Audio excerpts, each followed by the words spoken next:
Well, thank you for joining us this morning. My name is Bart Fleener. I'm the Executive Director here at the Green River Regional Educational Cooperative, also known as GRREC, in Bowling Green, Kentucky. We appreciate you being here for our press conference to roll out our KASS, Kentucky Association of School Superintendents, legislative and advocacy priorities. Thank you for joining us today for the legislative and advocacy priorities of the Kentucky Association of School Superintendents. My name is Kirk Biggerstaff, and I'm superintendent in Cumberland County School District. Joining me this morning are several superintendents from the GRREC region in South Central Kentucky. We appreciate Mr. Bart Fleener, our executive director, for partnering with us on this event. However, before we begin to outline the 2021 legislative priorities for our public schools, we extend our thoughts to all Kentuckians as we continue to navigate this global pandemic. As leaders of public education in Kentucky, we understand the impact that the pandemic has had on our local communities, our families, and most importantly, our kids. Today, we extend a very special thank you to every public school team member in the Commonwealth and the region who has worked tirelessly throughout the pandemic to educate, feed, and support our students. Also, a very special thank you to our schools, parents and guardians, families, and our school communities for your incredible support during a very unprecedented time. Navigating this challenging time continues to be a very demanding task, but in partnership with our families and many local, state, and federal agencies, we are working together. Kentucky School Superintendents, in partnership with the 8 educational cooperatives, are holding several press conferences in various parts of the state today. We're doing this to highlight our agenda for the 2021 legislative session, as we think it's critical that the news media, and in fact all Kentuckians, know and understand what we, as a part of the state's education leadership, see as critical issues that need to be addressed. As leaders of public education in Kentucky, we know our state and communities get the schools they want, but it's dependent upon the investment of time and resources in educating our students. These unprecedented times in the global pandemic have amplified the importance of schools in our communities. First and foremost, for educating for our children, while also being an important component in the economy, as schools provide a safe, nurturing environment for children of working families. This pandemic has also highlighted the importance of social and emotional learning for our students, which our schools provide through in-class instruction as well as through a variety of extra and co-curricular supports and activities. We advocate for our priorities through the Kentucky Association of School Superintendents, which works directly with legislators to share our concerns, needs, priorities, and recommendations. As an organization that represents school district superintendents across the state of Kentucky, KASS believes that advocacy is critical to the success of our schools. Therefore, it is our responsibility to do just that, advocate on behalf of our education system, the students we educate, and the professionals who serve them in our schools and districts across this great Commonwealth of Kentucky. Good morning. I'm Amy Thompson, Superintendent of Monroe County Schools. We will always work with all government officials, regardless of their party affiliation or political perspective, to advocate for these priorities. We do this because we recognize that Kentucky's economic, social, and cultural success depends on our investment in public schools. Simply stated, the quality of our education system is critical to our success as a state and nation.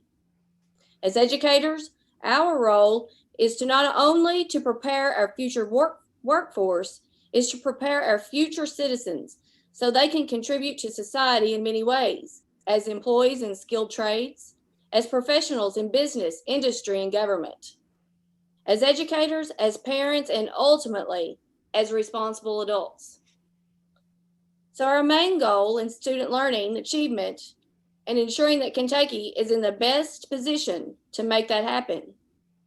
To this end, it is critical to ensure that Kentucky has well-trained and professional educators, and that those educators have the tools, funding, and opportunity to do their jobs effectively and thoroughly. We recognize This will be an unusual legislative session with the need to pass a one-year budget in a 30-day short session. With that being said, we'd like to present our priorities for the 2021 legislative session. Good morning. I'm Rob Clayton, Superintendent of Warren County Public Schools, and it's an honor to be with everyone here this morning. Adequate and equitable funding for public education is our top priority for this session. Public school funding from the state must be adequate and equitable if we are to succeed, especially during this global pandemic. The lack of adequate and equitable funding impacts our students, especially our most vulnerable. It's most visibly notable in the areas of full-day kindergarten, preschool, and transportation. We ask the General Assembly to increase funding allocated through Base Seek to restore equity across our communities. Prioritize funding the Learning and Results Services, LARS programs that directly serve our students, such as preschool, family resource, and our youth service centers. In addition, our instructional resources, our state agency children, our gifted and talented programs, and extended school services. Continue the funding already provided to implement the School Safety and Resiliency Act. Ensure our educators receive high-quality training and professional development to enhance their efficacy with our students. Continue to equalize local nickel taxes levied by school boards for facility improvements. And increase the SEEK add-on rate for exceptional children to address the growth in this population. We ask that our legislators support the HANDS program and services for our students in foster care provided by the Department of Community-Based Services to help us serve our special needs students. Continue to appropriate the full actuarially determined contributions to the TRS, our teacher retirement system, and the full amount needed for school employee health insurance. Consider tax reforms to generate the needed revenue to adequately fund public education, including a full review of all tax expenditure exemptions and exonerations. Provide adequate funding to the Kentucky Department of Education to support our schools and districts, including modernizing funding for the Kentucky School for the Deaf and Kentucky School for the Blind. Though education is a state responsibility by our Constitution, the burden of education funding is shifting from the state to the local districts, which have limited our means for raising much needed revenue. For more information, see the SEEK overview reports from the Council for Better Education. We ask the General Assembly to provide more flexibility for local school boards in their ability to implement or raise taxes to support students. Bottom line, Kentucky needs to make a stronger investment in its public schools. It's an economic, workforce, and community development investment that will improve the quality of our lives both today and well into the future. Good morning. I'm Gary Fields, Superintendent of Bowling Green Independent School District. And although the budget is a top priority, we also have several other issues we'd like to address. We call them the 5 Ps. And the first P stands for professional educator recruitment, retention, and development. Kentucky's educational policies must ensure that we can attract and retain the best and brightest teachers, administrators, and staff to serve our children in our schools. Research shows that the #1 factor influencing a student's learning achievement and success is the quality of the professional educators they see each day. Improving the instructional and leadership capacity of teachers, principals, even superintendents, and other educational professionals is critically important to our educational process. Hello, everyone. Mark Thomas here, Todd County School Superintendent, coming to you from Elkton, Kentucky. And I have our second P, which is pension reform. A sound pension system is critical to the goal of attracting and retaining high-quality educators. KASA, KASS, and KASA calls for full funding of the Kentucky Teachers Retirement System to honor the inviolable contract the state has made with the educators. Over the past 10 years, KTRS has performed in the top 1% of pension funds nationally. Over the past 35 years, KTRS has grown by about $19 billion in spite of negative cash flows. Policies enacted by KTRS have increased the years of service by its members, with the mean age of retirement rising from the age of 54 in 2004 to the current mean age of 59 years. Good morning. I am Superintendent Robert Tuck of Butler County Schools, coming to you this morning from Morgantown, Kentucky. I'll be talking about our third P, privatization. Public education must be fully funded.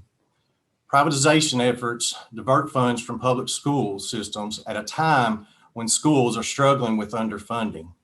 Privatization proposals tend to shift funds from rural areas to the population centers and too often leave our most disadvantaged students further behind. Diverting funds from public schools to privatization result in negative consequences, including reduced state funding for important priorities such as school safety, shifting of funds from rural districts, many of which lack private schools, to private schools in more populated areas where more choices already exist. The savings lauded by proponents will not materialize, as fixed costs like utilities, transportation, food service, maintenance, to name a few, will remain even with fewer students. Good morning. I'm Superintendent Will Hodges from Greene County Schools, coming to you this morning from Greensburg, Kentucky. I have the fourth P, which is principal selection and purview. Superintendents must be given authority to hire principals in consultation with site-based decision-making councils. School boards and superintendents must have a greater voice regarding curriculum and instruction. We advocate for a better balance of authority in these critical areas while maintaining a strong voice for teachers and parents. This will improve coherence and continuity across schools within districts, resulting in districts acting as systems of schools rather than schools operating in isolation from one another, as so often happens. Good morning. This is Tim Parsons, Superintendent of Clinton County Schools in Albany, Kentucky. I'd like to talk for a minute about protecting our students in schools. Additional and continuing steps must be taken to enhance school safety, including fully funding the School Safety and Resiliency Act, Senate Bill 1 of 2019. We implore the General Assembly to enhance legal liability protections provided to local school boards, districts, and employees. Every dollar spent in a courtroom is a dollar not spent educating students in a classroom.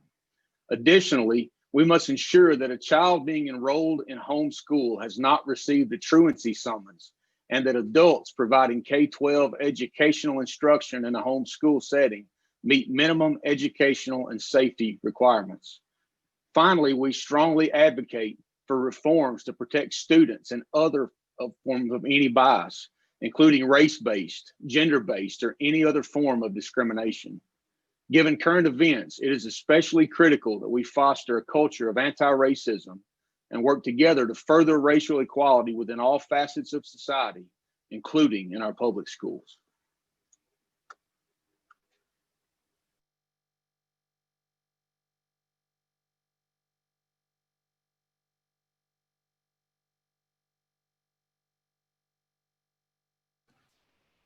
At this time, we're going to transition to Paul Mullins, and we'll make sure everybody is unmuted, and he's going to talk to us and bring us to a close this morning. Thank you.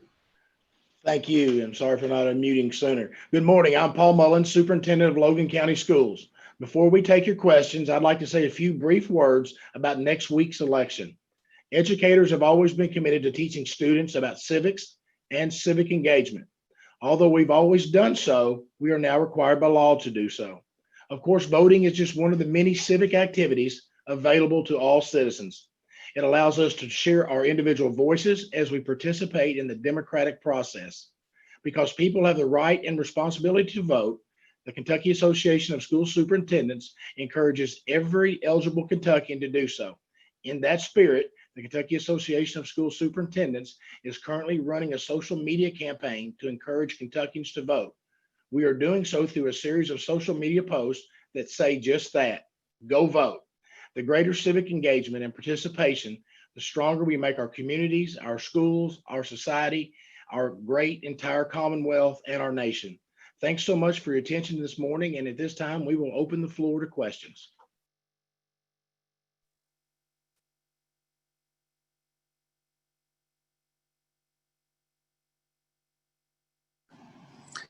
This is Brandon from WBKO. Can you hear me? So when you're talking about passing a one-year budget in a 30-day session, what kind of hurdles or shortfalls do you guys see trying to get this passed?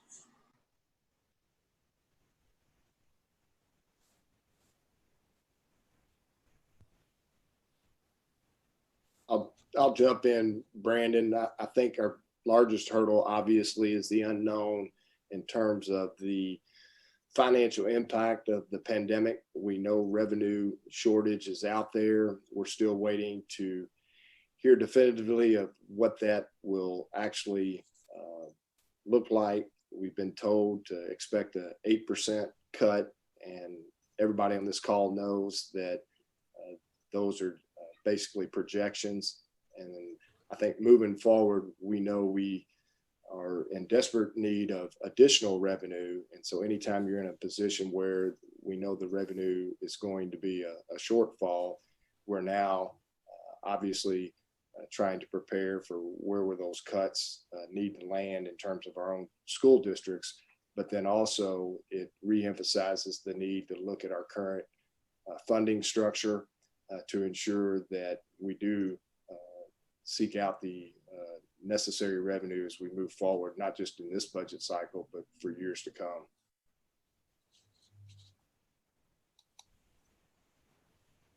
Thank you.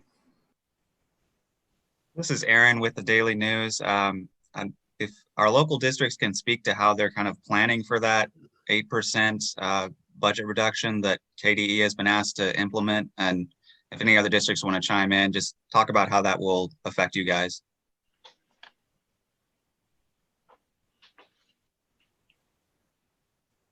Aaron, I'll just say, this is Gary Fields.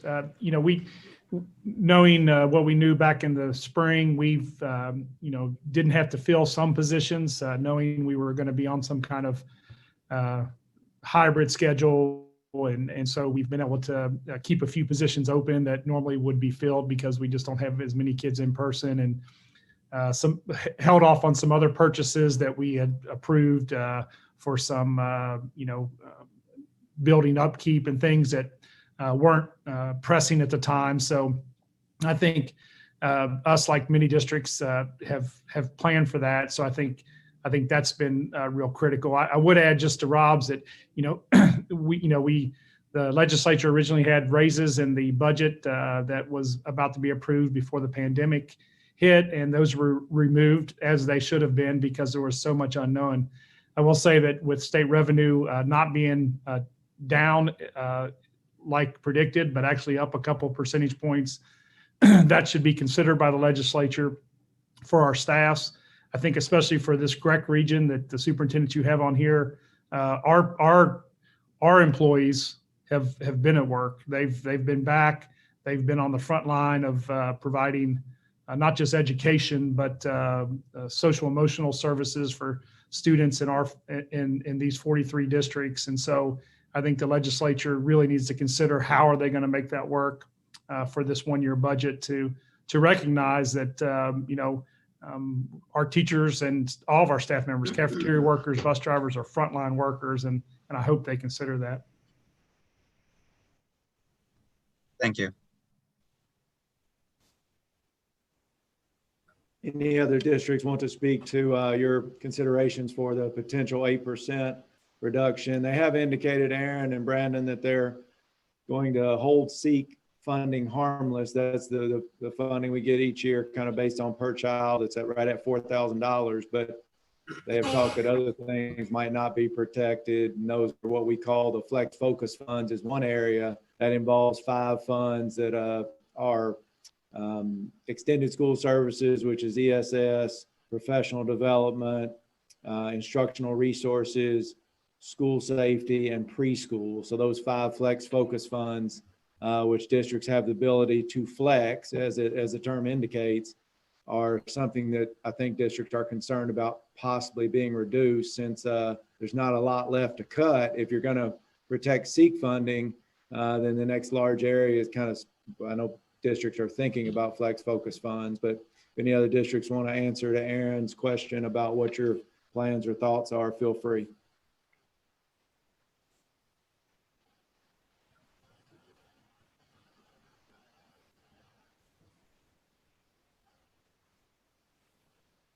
All right. Aaron, Brandon, any other questions at this time? I'm good. Thank you. Brandon, anything else?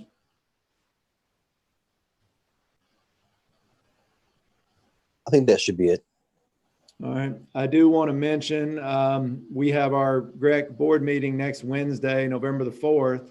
And one of the things I'm going to talk to the superintendents about at that meeting that our preschool directors around our region have asked is that we asked legislator to really protect those preschool funds. Of the many impacts that COVID has had, one of them is that less students are in preschools this fall. And that makes sense. Parents are saying, well, I think I might just keep my child home this year, even though they're eligible for preschool. I think I'm not going to send them right now. I'm going to protect that. And what we see is less preschool numbers. What we worry about, not necessarily within this particular year, although it's still a concern if they cut the flex focus funds, but next year especially, is if the preschool numbers are down, then they base the new funding based on those numbers. So we're going to ask our superintendents to allow us, on behalf of the preschool centers around our region, to send a letter to Dr. Glass, the commissioner, and to John Hicks, the state budget director, asking that they not use the December 1 child count this year, because we expect those numbers to be lower, but that we'd be able to use past numbers to get funding to protect those early childhood opportunities for our students. And I know I'm beating a drum we've beaten many times before, but I think our school superintendents would say, not only in the GRREC region, but around the state, that funding full day kindergarten is something we would definitely benefit from. There's different ways to do that. You could either increase the SEEK funding from 4,000 to a higher number, or just simply make sure that we fund kindergarten for full day. Most of the districts are taking on, they fund it at half day still, and most of the districts in our state take on the cost of adding the other half of the day so they can offer full day kindergarten. But I think of all the populations that are, all the different age groups that are being affected, that early childhood group is one that if we don't deal with those effects, we'll be seeing those ramifications down the road, most certainly. Thank you all so much for joining us this morning. Thank our GRREC superintendents who could join us. And for those of you that were able to or spoke during the press conference, Aaron, Brandon, thank you for being here. Keep up the good work, and everyone stay safe. And we thank you for your attendance this morning.